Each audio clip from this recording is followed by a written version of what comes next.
જે દાડ અમારો કાકા કુટુંબ અમારો વેગડો થયો તે દાડે મારી ચામુંડે એમનો ઓગડી પકડી ભાઈ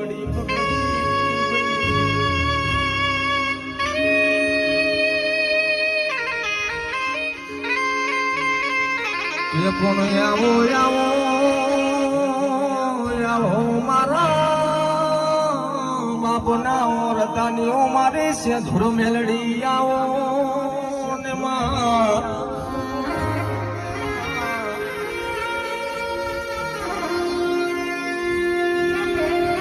કે કોણ દાડે યમનો ગોઢો ગોઢો કઈ બોલાવતા તે દાડ મારી છે ધૂળ મેલડી બારમણ નો ભગતર પેઢી નો મેદળ માં ઉતરી પડી